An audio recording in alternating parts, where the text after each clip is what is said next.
We're going to talk today about low flow devices for oxygen delivery.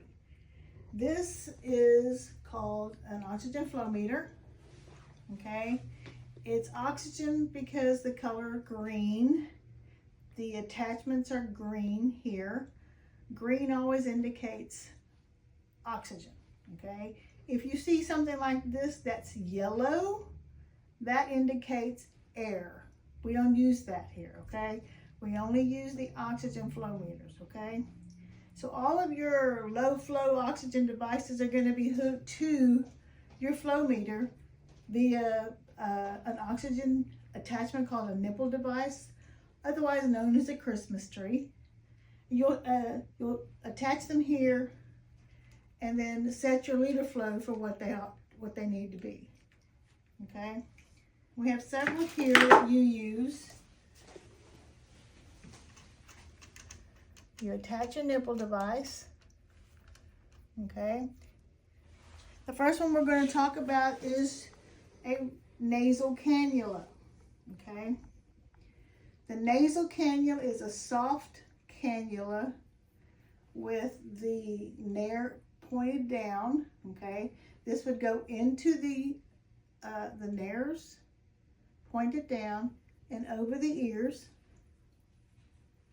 like this, and you would have it attached to the flow meter at a certain level. The nasal cannula can go from 0.5% up to 6.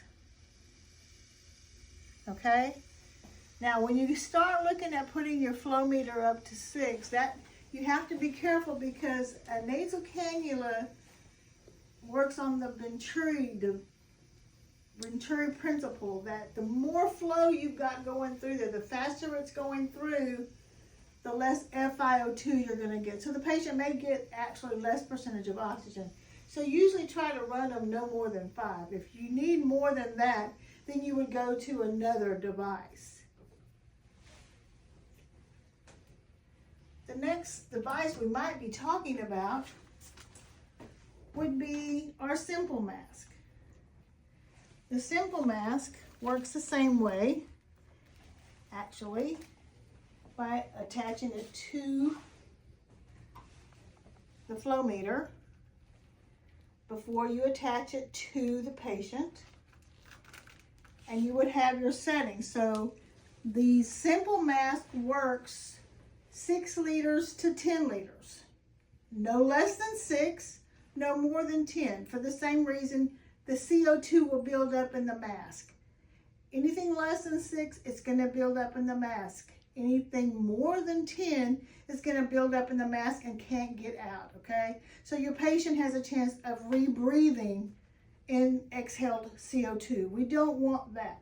So remember, if your patient's not doing well on the 5 to 6 liters of nasal cannula, you can put them on a 6 to 10 liter simple mask, put it on their face, and put the strap over their head.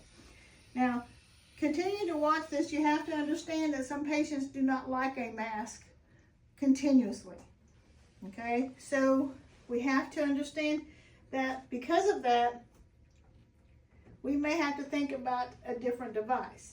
But based on what the patient's doing, is the patient needing it because their oxygen levels are low, you may have to go to the simple mask or to the non-rebreather.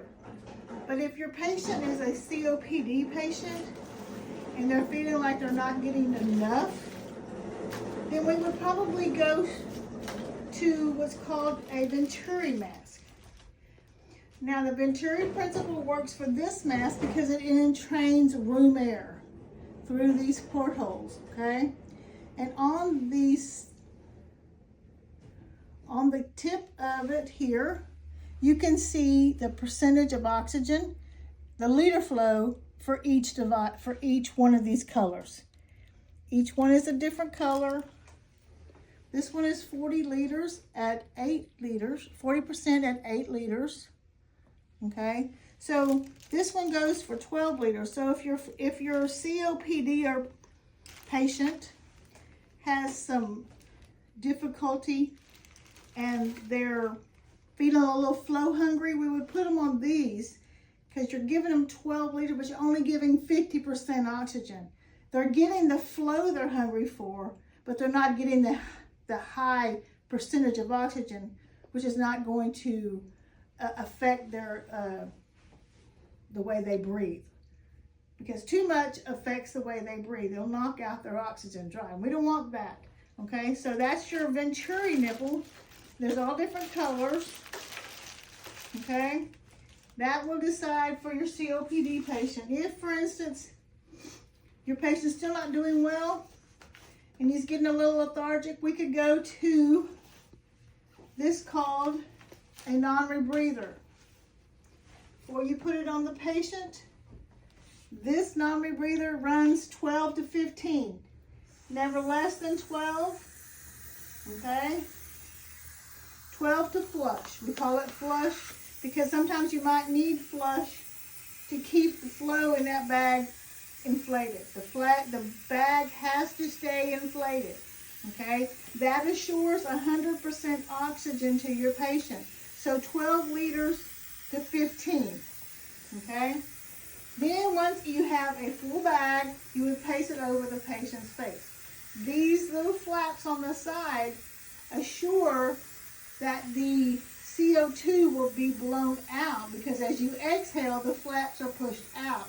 As you inhale, this flap down here opens and allows 100% oxygen to come in to the mask and the patient can breathe 100% oxygen. Okay? Now, once your patient starts doing better and starts to feeling like they're doing well and they just need the oxygen levels, we go to what's called a high flow humidifier through a nasal cannula. There's a specific high flow setup that we use, okay? It attaches straight to your flow meter at the bottom here. It runs anywhere from 2